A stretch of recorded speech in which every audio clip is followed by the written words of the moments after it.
Today, you are going to learn 15 real, natural, advanced English terms actually used by native speakers in real life. Are you ready?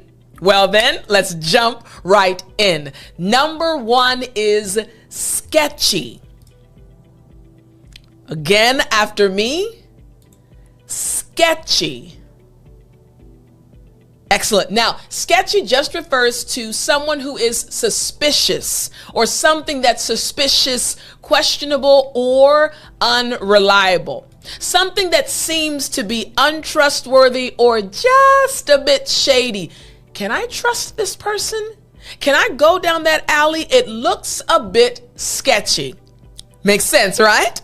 Okay, here are 2 natural ways to use this term. Number 1.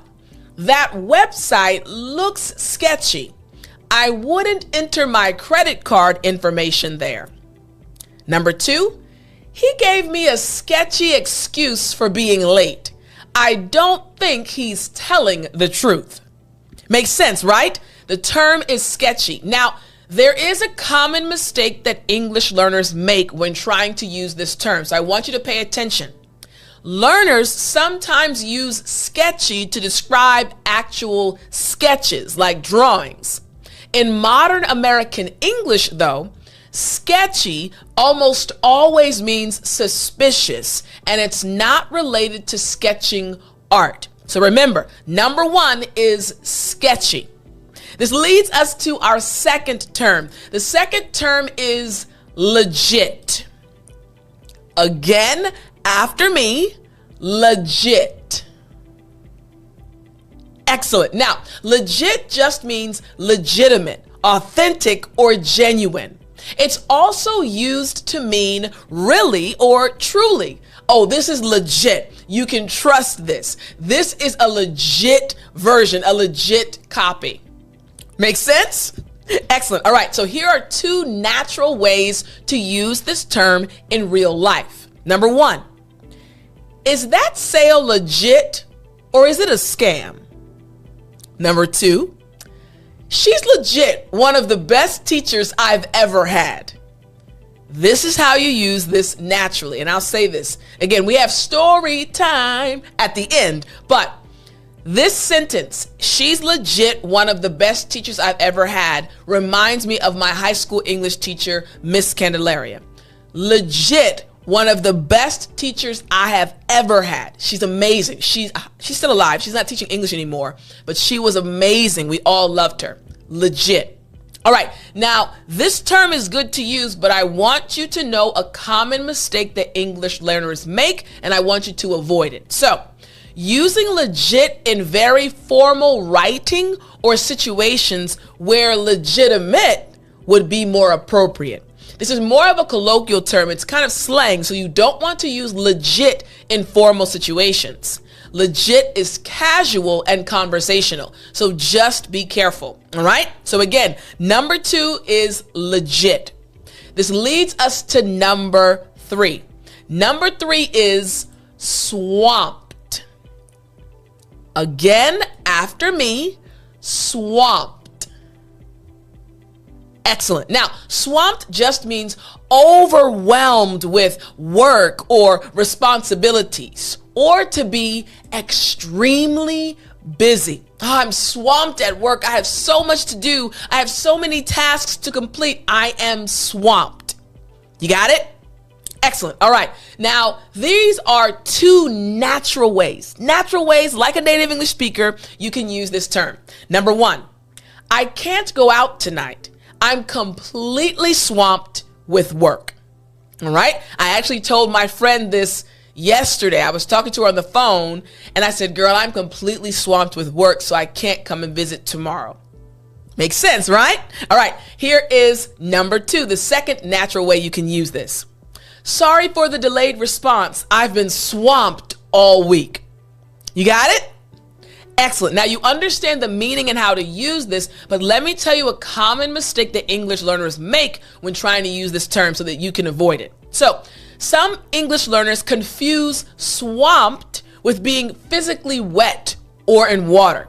While it derives from the idea of being submerged in a swamp, It's now used metaphorically for being buried in tasks. So we're not speaking about a physical swamp. We're saying I'm swamped. I'm overwhelmed. I have so much to do. All right? Good. That leads us to number 4. Number 4 is up in the air. Again, up in the air. Good job. Now, up in the air just refers to being uncertain or undecided or not yet settled.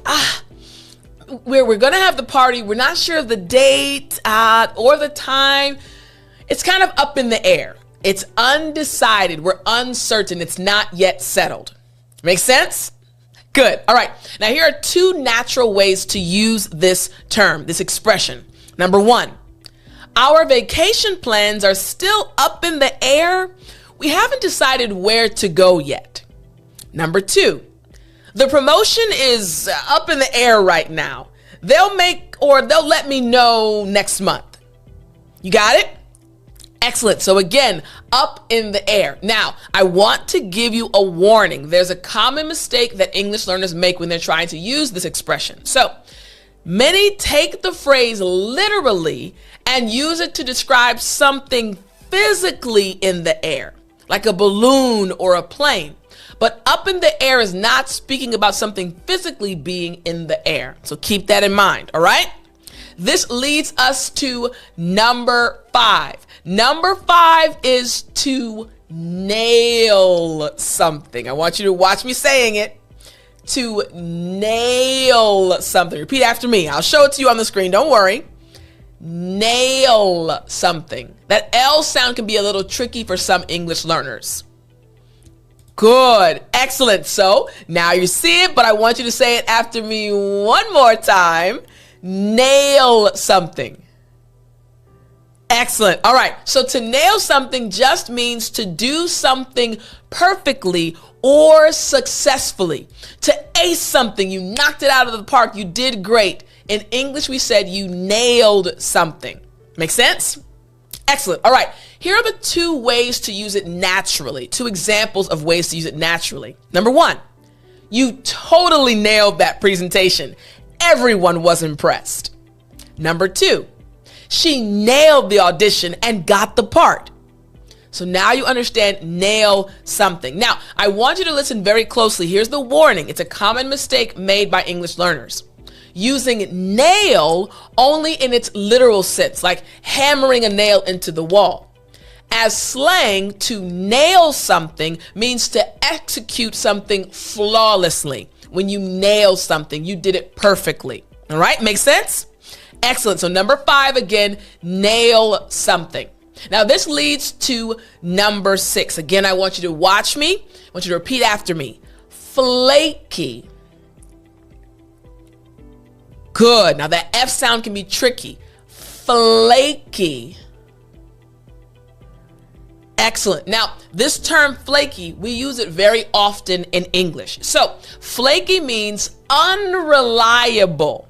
Someone who often cancels plans or doesn't follow through on commitments. In English, we say flaky.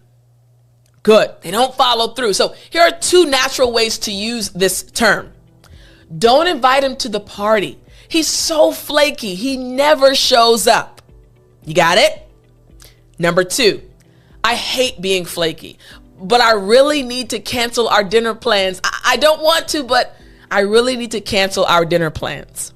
In English, we say flaky. Now, I want you to be very careful with this one, okay? So when you're using flaky, here's a common mistake. Confusing flaky with the texture of food, like a flaky pastry. We're not speaking about that texture. You see, when you're describing people, it just means unreliable, not crispy or layered, all right? So in English, when we use flaky to describe a person, they're unreliable. Make sense? Excellent. All right. This leads us to our next one, number 7. Again, I want you to repeat after me before it comes on the screen. Bail on someone. Good. Again, bail on someone. So this just means to cancel plans or leave suddenly, to abandon a commitment. Again, you have these plans, you set them up with your friends and you're excited, but all of a sudden an emergency comes up. You say, oh guys, I'm sorry, I can't go. I have to bail. Makes sense, right?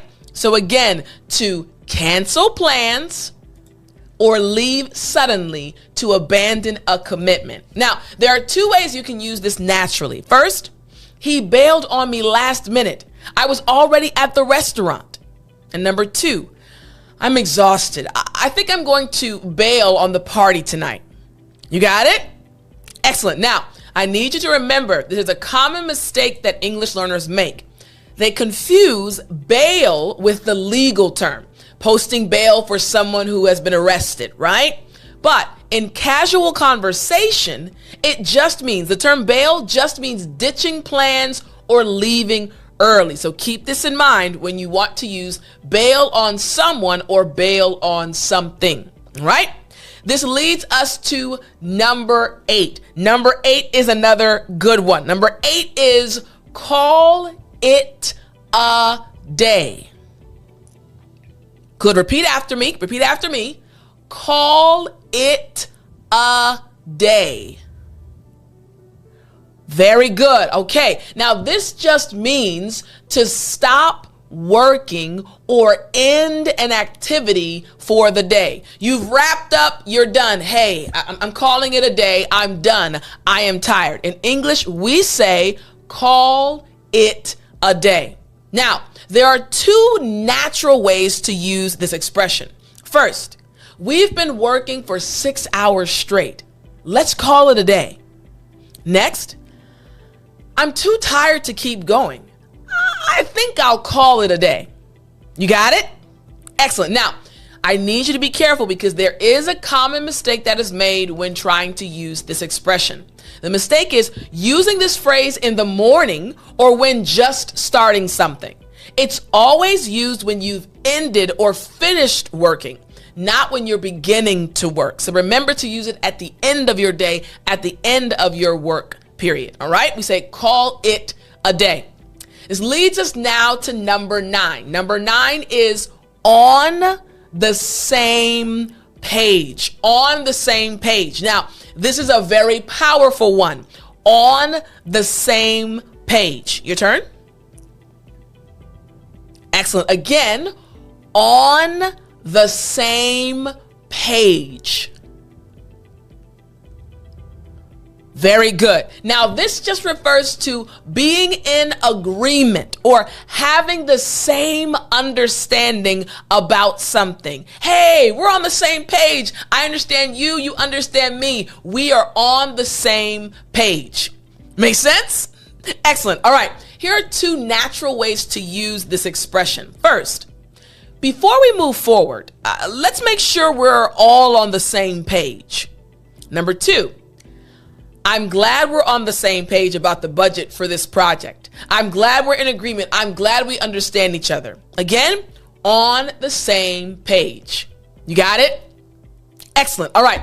Now, there's something to keep in mind. I want you to be careful. It's a common mistake that many English learners make, and I don't want you to make it. You see, some English learners take it literally and refer to actually reading the same page of a book together. That is not the case. This literally just means we're in agreement, we agree, we think the same way. So again, on the same page. You got it? Excellent, excellent. Now this leads us to our next expression, a powerful expression that is used in English. Down for something. Good. Again, down for something. Very good. Now, this is used very often in real English conversation. Down for something. Now, down for something, this expression just means willing to do something. Interested in participating. Hey, listen, I'm down for it. I am ready. I'm willing to participate. Let's do this. In English, we say down for something. Make sense? Excellent. Now, here's the first way to use this naturally. Are you down for pizza tonight? Good. Next, I'm down for whatever you guys want to do. Makes sense, right? Now, there's a common mistake that many English learners make when they try to use this. But before we get to that mistake, I want to ask you something. When you sit down to study, right now I am giving you the terms, I'm giving you the expressions, you're not having to make any decisions. But when you sit down to study English, how long do you spend just deciding what to study? Searching for videos, opening apps, wondering if you're doing the right thing. That confusion, my friend, is stealing your progress. What if you never had to make a decision again? What if every single day your lesson was already waiting for you? That's the 365-day English fluency system. And I want you to start following the system. Start following the system by going to speakenglishwithtiffany.com/365 system. The link is in the description, and I would love to continue helping you on your English journey. Now, I want us to go right into the mistake that some English learners make when they try to use down for something. This is a mistake that I want you to avoid. Using down to mean sad or depressed in this context. It doesn't mean sad or depressed. Down for just means willing or ready, not emotionally down. Again, in English, we say down for something when you are ready, you're excited about doing something. All right, make sense? Excellent. All right, this leads us to our next one. Number 11, loop someone in. Good. Again, loop someone in. Good. Now, we say loop someone in very often in English, native speakers, when we're speaking to each other. Loop someone in. It just refers to including someone in communication or keeping them informed about something. Hey, I just want to make sure you know what's going on. I want to loop you in. I want to give you the information. In English, we say loop someone in. You got it, right? Excellent. All right. So here are two natural ways to use it. Can you loop me in on that email thread? I need to know what's happening. Secondly, let's loop Sarah in on this conversation. She should be aware. You got it? Now, I want you to be very careful when you're using this expression. Here's a common mistake. Thinking that it involves a physical loop or circle. It's not about a physical loop. It's about including someone in the information flow. So not a physical loop, but including someone in the flow of information that's being shared. Keep that in mind. All right. This leads us to number 12. Number 12 is touch base. Good. Very good. Again, after me, touch base. Good. Third time, touch base. Excellent. Now, this expression, touch base, used often, it means to make contact or communicate briefly with someone, usually to check in or to update them. Hey, I want to touch base with you. I want to give you the information, give you an update, want to let you know what's going on. In English, we say touch base. Make sense? Excellent. All right. Here are two natural ways to use this expression. Let's touch base next week to see how the project is going. And number 2, I'll touch base with you after I talk to the client. I'll communicate with you. I'll contact you after I talk to the client. You got it? Excellent. Now, here's a common mistake I want you to avoid. Using it for long, detailed conversations. Now, touch base implies a quick check-in, not an extended discussion. Hey, I want to touch base with you about this. You shouldn't talk for 35 minutes. It should be a short check-in, just giving a quick breakdown of what's going on. So again, it's not an extended discussion when you say let's touch base. Make sense? Excellent. All right. This leads us now to number 13. Number 13 is give someone a heads up. Good. Again, give someone a heads up. Very good. To give someone a heads up. This is often used in conversation. It means to warn or inform someone in advance about something. Hey, just want to give you a heads up. This is coming down the pipe. This is about to happen. I want to warn you or inform you about something. I'm giving you a heads up. Make sense? Excellent. Here are two natural ways to use this. Just wanted to give you a heads up. The meeting has been moved to 3 p.m. Number 2, thanks for the heads up about the traffic. I'll leave early. You got it? Excellent. Again, give someone a heads up. Now, this is important. I need you to remember this common mistake so that you won't make it. Using heads up as a general greeting like hello. We don't say heads up. We don't use it as a greeting, but this is a common mistake. It specifically means to alert or warn someone. It's not a greeting. Okay, so be careful not to make this mistake. All right? This leads us to number 14. Wrap something up. Good. Again, wrap something up. Excellent. Last time, wrap something up. Very good. Now, wrap something up just means to finish or complete something. To conclude, we wrapped it up. We finished what we were doing. To wrap something up. Make sense? Excellent. Now, here are two examples, natural ways to use this expression. Let's wrap up this meeting. We've covered everything. Number 2, I need to wrap up this report before I leave today. You got it? Excellent. Now, here's something I need you to remember to avoid. I don't want you to make this mistake. Thinking it only means to physically wrap something in paper. Just because it says wrap something up, it doesn't mean we're physically talking about wrapping something up in this situation.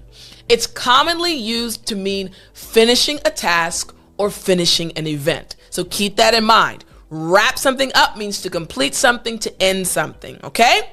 All right, this leads us to number 15. This is one that is used also very often. Catch some Z's. Good. Again, catch some Z's. Good. Last time after me, catch some Z's. Excellent. Now, catch some Z's. It just means to get some sleep or to take a nap or to go to bed. I'm tired. I need to get some sleep. I need to catch some Z's. Now, I want to give you two natural ways of using this expression. Here we go. I'm exhausted. I need to catch some Z's before the party tonight. And next, he went upstairs to catch some Z's after lunch, to get some sleep. He was tired. Make sense? Excellent. Now, here's the mistake you need to avoid. A common mistake made by English learners is not recognizing that Z's refers to the cartoon representation of sleep. When they're sleeping in a cartoon, they usually use the Z's to emulate or to actually imply that they're sleeping. So some English learners might think it's about catching the letter Z or something else entirely. So this comes from cartoons. So just keep in mind, this is referring to getting some sleep. I hope you enjoyed this lesson, and I hope you try to use each of these expressions at least once over the next few weeks. I will talk to you next time.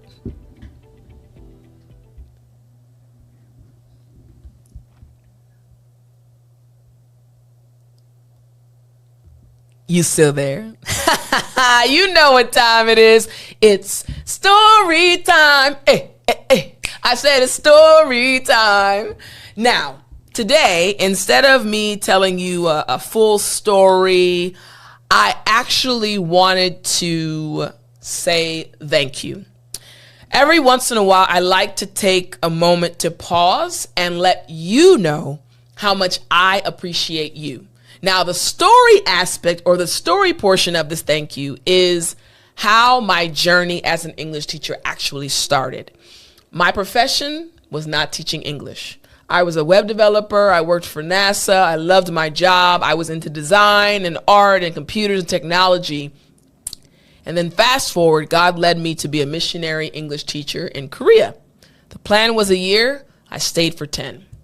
Absolutely loved it. Fast forward now to today.